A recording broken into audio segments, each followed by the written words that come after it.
Alright, Shalom. First and foremost, I want to give all honor and glory to Yahweh, Bahasham, Yahweh Shai, Bahasham, Recha Kodash. Double honors to the elders and the apostles of the great millstone. Citation to Allah can push the word with true sincerity and with charity. Yahweh is the true name of the Heavenly Father, whom the word Ignorant calls God and Jehovah. Bahasham is in the name. Yahweh Shai is the Son's name, with the word Ignorant calls Jesus, and Recha Kodash is the Holy Spirit.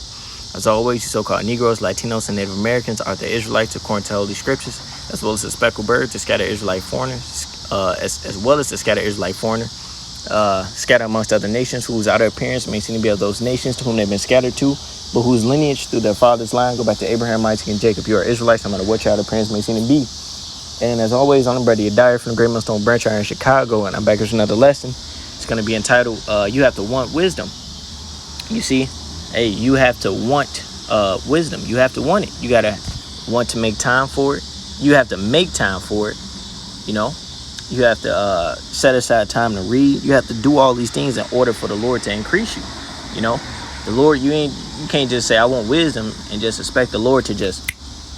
No, you got to show the Lord that you want it. You know, set aside time to read. Set aside time to write the Hebrew. You know, set aside time to do your lessons, watch lessons. You know, take notes and study all this.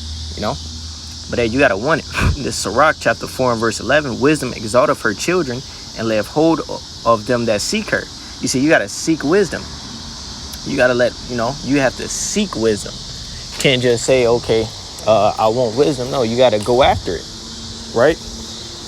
It says, wisdom exalteth her children, and layeth hold on them that loveth light Salakia. This Sirach chapter 4 and verse 12. I'm going to hit verse 11. It says, wisdom exalteth her children, and layeth hold of them that seek her. He that loveth life, and they that seek to her early shall be filled with joy. So a point back in verse 11, it says, and layeth hold on them that seek her. So yeah, wisdom is going to deal with you when it sees that you honestly want her, so to say. Verse 13. What up, Norville? What up, y'all? Verse 13, it says, he that holdeth her fast shall inherit glory, and wheresoever she entereth, the Lord will bless. It says, they that serve her shall minister to the Holy One, and them that love her, and them that love her, the Lord doth love. So you have to want wisdom. You got to love wisdom. You got to want to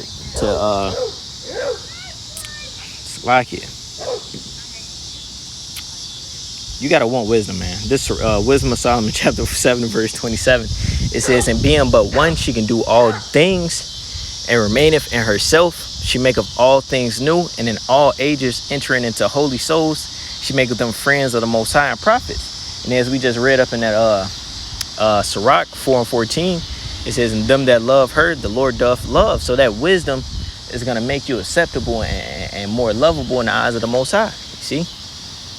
Verse 28, for the Most High loveth none but them that dwelleth with wisdom. So you gotta want to get that wisdom. It's gonna make the Most High. The Most High loves none that dwelleth with wisdom. You see. The Sirach 4 and 15, it says, whoso giveth ear unto her shall judge the nations. Right. You gotta give ear unto her. You gotta bow down your neck. It says, and he that attendeth unto her shall dwell securely. And the scriptures tell you that wisdom and knowledge shall be the stability of thy times and strength of salvation. It says, verse 16, if a man commit himself unto her, he shall inherit her, and his generation shall hold her in possession. Right. So you got to commit yourself to her. You can't just say you want wisdom and not show that you want it. You know, you actually got to do it. It says, verse 17, for at the first she will walk with him by crooked ways, and bring fear and dread upon him, and torment him with her discipline, until she may trust his soul and try him by her laws. So wisdom is going to try you before they just give it, before she just unveil a secret to you. She's going to try you. She's going to bring you through some shit to see if you're down. It says, verse 18, then will she return the straight way into him, and comfort him, and show him her secrets. So then she's gonna open up to you. It says, but if he go wrong, she will forsake him and give him over to his own ruin. So you don't want to turn your back on wisdom, because after that, more demons gonna creep in on you. The Sirach 38:24 says, the wisdom of a learned man cometh by opportunity of leisure. And leisure is your free time or your reading time. So if you want wisdom, you got to have free time. You got to sit down and crack open that book. Not that book, but the Holy Scriptures, man. And the Scriptures tell you, in the book of Revelation, blessed is he that readeth, which goes into understanding, but reading, Isaiah, it tells you, seek ye out the book of the Lord and read. You see? The wisdom of a learned man cometh by opportunity of leisure, and he that have little business shall become wise. So, you have to make time. You can't, I got to go work 16 hours, but I'm going to go prophesy on Friday and I'm going to be good. No, it's not just prophesying. You got to have study time. That's how you're going to build yourself up. It says, verse 25, how can he get wisdom that holdeth the plow and that glorieth in the gold and driveth oxen and is occupied in their labors and whose talk is of bullocks? So, how can you get wisdom if you're always busy doing something, whether you're working, whether you're, playing video games, or whether you're doing this? How can you get wisdom? You have to make time. You have to have a reading schedule, get locked in and reading, and so forth. It says, verse 26, he giveth his mind to make furrows and is diligent to give the kind fodder. It says, verse 27, so every carpenter and workmaster that laboreth night and day, and they that cut and grave seals, and are diligent to make great variety, and give themselves to counterfeit imagery, and watch to finish a work. Verse 28, the smith also sitteth by the anvil, and considering the iron work, the vapor of the fire wasteth his flesh. And he fighteth with the heat of the furnace. The noise of the hammer and the anvil is ever in his ears, and his eyes look still upon the pattern of the thing that he maketh. You see, all these other people, in their professions, they put in work and they pay attention, He setteth his mind to finish his work and watcheth to polish it perfectly. Verse 31, all these trust to their hand, and everyone is wise in his work, right? Verse 32, without these cannot a city be inhabited, and they shall not dwell where they will, nor go up and down. You see, so you need certain people to do certain things. As the scriptures say, the spirits of the prophets are subject to the prophets, roughly paraphrasing. You see, you need prophets and you need carpenters, if you're a man of the Lord, you need to make time to get this wisdom. You got to want the wisdom, right? It says, verse 33, they shall not be sought for in public council, nor sit in the congregation. They shall not sit on the judge's seat, nor understand the sentences of judgment. You see, you're not going to look to, a regular Joe, for counsel, And back in the ancient world, the prophets, they were esteemed higher than kings. You see, it says they cannot declare justice and judgment, and they shall not be found where parables are spoken. It says, but they will maintain the state of the world, and all their desire is in the work of their craft. You see, if your mind is on things outside of the scriptures, then that's where it's going to remain at. You're not going to be able to do too much, because that's what you're going to be worried about. It says they will maintain the state of the world, and their desire is in the work of their craft. And we being the men of the Lord, our craft is these holy scriptures. So that's what we got to put our time and energy into. Sirach 39:1, but he that giveth his law to but he that giveth his mind to the law of the Most High, and is occupied in the meditation thereof, will seek out the wisdom of all the ancient, and be occupied in prophecies. You see, you have to give your mind over. You see, you can't just be half-stepping. No, you got to give your mind over to studying, to reading, to watching videos, going out there and prophesying, reading precepts. You got to do these things, because that's how you will be increased. Proverbs 2:1, my son, if thou wilt receive my words and hide my commandments with thee, so that thou incline thy ear unto wisdom and apply thine heart to understanding. You have to apply it, You got to put your mind to it. you gotta tell yourself, you know what? I want to be more mighty. I want to get more understanding. So what I'm gonna do, I'm gonna go and read this. I'm gonna go and watch it break down on this. I'm gonna go do this and do that. Right? Verse 3, yea, if thou criest after knowledge and liftest up thy voice for understanding, if thou seekest her as silver and searchest for her as for hid treasures, then shalt thou understand the fear of the Lord and find the knowledge of the Most High. You see, you got to seek her as silver. You see, Jay go and chase the bag. How about going to go chase the wisdom? It says, yea, if thou criest after knowledge and lift up thy voice for understanding, if thou seekest her as silver and searchest for her as for hid treasures, then shalt thou understand the fear of the Lord and find the knowledge of the Most High. So you gotta go out your way. You gotta be rushing, man. You know? Hey, wearing out the doorsteps of the men of the Lord. You got to do that, man, if you want that increase. Sirach 6:22, for wisdom is according to her name, and she is not manifest unto many. You see, we got the word, we got the only wisdom that matters in the world. And the Lord have opened our hearts to be able to receive it. So we got to seek it even more. Verse 23, give ear, my son, receive my advice, and refuse not my counsel, and put thy feet into her fetters, and thy neck into her chain. This is talking about wisdom. So you got to bow yourself down to wisdom. Verse 25, bow down thy shoulder and bear her, and be not grieved with her bonds. So don't be upset, where's it gonna try you, man? Verse 26, come unto her with thy whole heart, which is your mind, and keep her ways with all thy power. Search and seek, and she shall be made known unto thee. And then it says, and when thou hast got hold of her, let her not go. So search and seek, and she okay. He trying to get the knowledge, wisdom, understanding. He come to camp, he watching lessons. So I'm gonna deal with him. I'm gonna give him this nugget. I'm gonna give him this breakdown, this understanding. Okay, now you got the understanding. I see you want some more. I bet. Here you go. Here goes some more. And you don't let it go. It says, verse 28, for at the last thou shalt find her rest, and that shall be turned to thy joy. So then you're going to understand, you get that more fuller understanding. You're going to, oh man, the scriptures is beautiful. Then it's going to become that comfort place, which it already is, of course.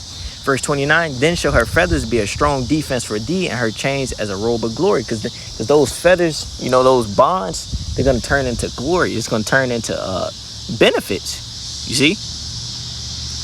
Sirach 6:30, for there is a golden ornament upon her, and her bands are purple lace. Thou shalt put her on as a robe of honor, and thou shalt put her about thee as a crown of joy. You see, my son, if thou wilt, thou shalt be taught, and if thou wilt apply thy mind, thou shalt be prudent. So, it's an effort that has to be issued. Verse 32, my son, if thou wilt, thou shalt be selected. Verse 33, if thou love to hear, thou shalt receive understanding, and if thou bow thine ear, thou shalt be wise. So if you love to hear, you got 2 ears. You always hear in the world. You got 2 ears and 1 mouth for a reason. It says, if thou love to hear, thou shalt receive understanding. And if thou bow thine ear, thou shalt be wise. And if you bow your head, which means you say, okay, I'm going to listen. I'm going to take notes. I'm going to do these things. You're going to get that wisdom. Verse 34, stand in a multitude of elders and cleave unto him that is wise. So you got to be around the men that have the understanding. Be willing, verse 35, be willing to hear every godly discourse, and let not the parables of understanding escape thee. So don't be trying to speak too much. Just take all them gold nuggets in. Keep them to yourself. Verse 36, if thou seest a man of understanding, get thee betimes unto him, and let thy foot wear the steps of his door. And if you surrounded by the men of the Lord, take advantage of them. Verse 37, let thy mind be upon the ordinances of Yahweh, and meditate continually in his commandments. He shall establish thine heart and give thee wisdom at thy own desire. So if you go ahead and just deal, you see, and let your thoughts and let everything you want be according to the Holy Scriptures. It says, verse 37, let thy mind be upon the ordinances of Yahweh, and meditate continually in his commandments. He shall establish thine heart. So the Lord see you putting that effort up. He gonna say, okay, I'm gonna go ahead and break this nugget, this understanding off to him. Right? It says, he shall establish thine heart and give thee wisdom at thy own desires. This Sirach 39:2, he will keep the sayings of the renowned men, and where subtle parables are, he will be there also. This is what happens when you give your mind to the law of the Most High. Verse 3, he will seek out the secrets of grave sentences and be conversant in dark parables, because now you're going to get that deeper understanding. Verse 4, he shall serve among great men and appear before princes, because wisdom is going to give you that increase, that boost. He will travel through strange countries, for he have tried the good and evil among men. He will give his heart to resort early to the Lord that made him, and will pray before the Most High, and will open his mouth in prayer and make supplication for his sins. Verse 6, when a great Lord will, he shall be filled with the spirit of understanding. He shall pour out wise sentences and give thanks unto the Lord in his prayer. It says, verse 7, he shall direct his counsel in knowledge, and in his secret shall he meditate. He shall show forth that which he have learned, and shall glory in the law of the covenant of the Lord. So after you go ahead and you apply yourself to get that knowledge, wisdom, understanding, then you're going to actually apply it and use it. And it's going to show via your works, how you conduct yourself. Verse 9, many shall commend his understanding, and so long as the world endureth, it shall not be blotted out. His memorial shall not depart away, and his name shall live for generation to generation. Nations shall show forth his wisdom, and her congregation shall declare his praise. Proverbs 2:6. And hey, if you need the wisdom, hey, pray to the Lord, ask him. The scriptures tell you that. Hey, matter of fact, James 1:5. If any man, it's like, if any of you lack wisdom, let him ask of the Most High, that giveth to all men liberally, and upbraideth not, and it shall be given him. So he asked the Most High, get down on your knees, face the east, praise to the Lord. Ask him to increase you, give you more understanding, give you some understanding. Help me. Hey, what I used to do when I used to read, I used to ask the Lord about, please help me understand this. Please help it resonate with me. See? It says, verse 6, but let him ask in faith, nothing wavering, for he that wavereth is like a wave of the sea driven with the wind and tossed. It says, for let not that man think that he shall receive anything of the Lord. So, hey, you got to ask the Lord and have it in your mind that the Lord is going to do it regardless. Proverbs 2:6, for the Lord giveth wisdom, out of his mouth cometh knowledge and understanding. So, hey, the Lord, he'll give it to you, but you got to want it. How do you show that you want it? You studying, you reading, you writing. You out there on the highways and byways, and you doing your part. You doing your due diligence. This is Proverbs 2:7. He layeth up sound wisdom for the righteous. He is a buckler to them that walk uprightly. He keepeth the paths of judgment and preserveth the way of his saints. Then shalt thou understand righteousness and judgment and equity, yea, every good path. So, hey, man, you gotta want to get this wisdom, and when you get that wisdom, then you're gonna understand judgment. You see? So, hey, man, you gotta put forth effort, man. You can't just be twiddling your thumbs, man. Lord willing, this is just an edifying lesson called Layim La, Yahweh Bahasham, Yahweh Shai Bahasham, Rechar Kodash. It belongs to the elders and the apostles of the great millstone. Citation to all the I can put your word with true charity, Shalom, Barakatham, and a Bible ball.